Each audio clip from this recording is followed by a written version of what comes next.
Buenos días, hoy vamos a hablar de la clase de gestión por procesos. Bueno, antes que nada deberíamos ver qué es un proceso. Bueno, un proceso es un conjunto de actividades que se da dentro de una organización que a su vez tiene, como toda organización, divisiones funcionales. En este caso hemos puesto de ejemplo una organización que se dedica a la administración de sistemas y tecnología. Entonces, por ejemplo, algunas de las áreas podrían ser desarrollo, infraestructura, soporte y servicios varios. Bueno, los procesos van a ser, uno de los procesos puede ser, por ejemplo, el desarrollo de un software o la reparación de una PC o la instalación de un puesto de red. Estos procesos van a ir a lo largo de las distintas funciones de la empresa, por eso que se conoce esto como una organización matricial. Se tiene columnas que son las funciones y tienen filas que vendrían a ser los procesos. Y vamos a tener a su vez procesos críticos y también procesos de apoyo o de soporte, que también a su vez van a pasar por las distintas áreas. Entonces un proceso es un conjunto de actividades secuenciales que se realizan para la transformación de una serie de entradas en salidas que generen un determinado valor para el usuario o cliente. El proceso organizacional es el proceso más importante y se le llama así a lo que hace normalmente la organización o la empresa. Ese proceso es el que el usuario, digamos, viene a buscar y ve a toda la organización como un proceso en sí mismo, donde él pone las entradas, que podría ser, por ejemplo, en el caso de una empresa, podría ser dinero, y tiene la salida, que podría ser un producto. O en la organización, pone en la organización que hace trámites, por ejemplo, en la administración pública, podría ser pone todos sus trámites, sus conocimientos a un expediente y luego ve la salida, que es la resolución de ese expediente. Entonces esto va a representar el flujo de trabajo y de información a través de toda la información, la organización, perdón, o la empresa. El proceso organizacional, bueno, no quiere decir que sea un único proceso, sino que aglutina todos los procesos que tiene la organización. Algunos de esos procesos se van a usar en determinados servicios o productos que solicite el usuario y otros no. Pero es la organización la que se va a encargar de activarlos y de hacerlos que funcionen en un determinado orden y con un determinadas especificaciones de calidad. A su vez, hemos dicho, va a haber procesos críticos y también procesos de apoyo. Los procesos críticos son los que el cliente va a ir buscando la solución, la salida de estos procesos. Vamos a poner de ejemplo, por ejemplo, que el macro proceso sea gestionar las tecnologías asociadas a un servicio de la administración pública. Ese es el macro proceso.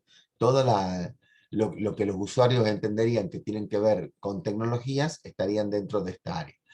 Y a su vez tenemos algunos procesos críticos, como por ejemplo la provisión de un sistema de administración de expedientes con todos los servicios asociados. Luego vamos a tener una subdivisión, este proceso crítico, como ustedes ven, es bastante amplio. Vamos a tener una subdivisión que, por ejemplo, en actividades, sería un primer nivel para subdividir. Y las actividades, como ejemplo, puede ser programar el sistema. A su vez, estas actividades siguen siendo lo suficientemente amplias como para caracterizarlas individualmente, entonces se divide en tareas. Y las tareas pueden ser, por ejemplo, el registrar nuevos requerimientos. Eso ya es una cosa puntual, luego vamos a ver cómo se caracterizan estas diferentes subdivisiones. El proceso tiene que tener una misión. ¿Para qué se hace? Un propietario, alguien que sea responsable, cuál es el alcance y los límites del proceso, o sea, hasta dónde llegamos para hacer las salidas, quiénes son los usuarios para quien trabajamos, cuáles son estas salidas y las entradas, y también quiénes las proveen, los diferentes proveedores. Y por supuesto las actividades de tarea que se hacen adentro. Y lo que es más importante, sobre todo para si pretendemos gestionar la calidad de los procesos, son los indicadores. Indicadores normalmente son de eficiencia y de eficacia. Como habíamos visto en las transparencias anteriores, ahora recordamos un poco y lo vamos a hacer más claro a cómo funciona una organización matricial, cómo se va, por qué es tan importante tener esto en cuenta. Por ejemplo, cuando un usuario busca determinadas situaciones, por ahí en ocasiones ingresa por un proceso o una actividad. Normalmente esto se trata de estandarizar en las organizaciones, de que tengan pocas entradas, una mesa de entrada, una mesa de ayuda. Entonces por ahí entra. pero no necesariamente la solución que pretende el usuario va a pasar por una sola área, sino que a veces pasa por distintas áreas. Eso ya conforma, pasa, digamos, a ser interno de la organización. Se van haciendo agregado de valor a través de estos distintos subprocesos o actividades o tareas que se van haciendo en la organización.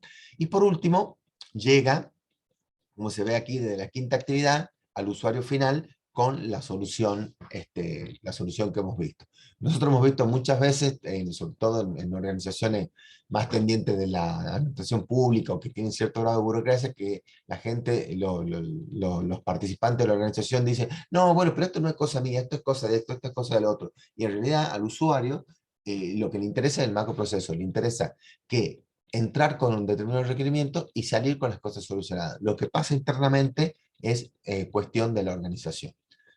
Bueno, habíamos dicho que debíamos subdividir para tratar de entender, entonces los procesos se subdividen en subprocesos que prácticamente tienen las mismas características, y luego en actividades. Actividades puede ser entregar una PC nueva. Es algo relativamente complejo todavía, que tiene muchas tareas adentro, que es el próximo nivel que veremos, pero ya se puede caracterizar el tiempo que va a llevar, la cantidad de trabajo, quiénes van a ser los involucrados, qué volumen semanal o mensual, qué tipo de operaciones se van a hacer, lo más importante, cuál es el valor agregado, qué debería pasar si pasa esto o pasa lo otro, cuáles son las habilidades que se necesitan, los responsables del proyecto y cuáles van a ser, por supuesto, los insumos y las salidas.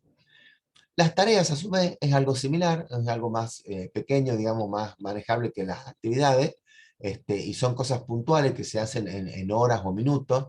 Normalmente se la responsabiliza a una persona o a varias personas con el mismo perfil. Las actividades pueden ser que se responsabilice en varias personas, así como el proceso en varias personas de distintos perfiles. Acá las actividades todos tienen el mismo perfil, como por ejemplo los data entry, los operadores de call center.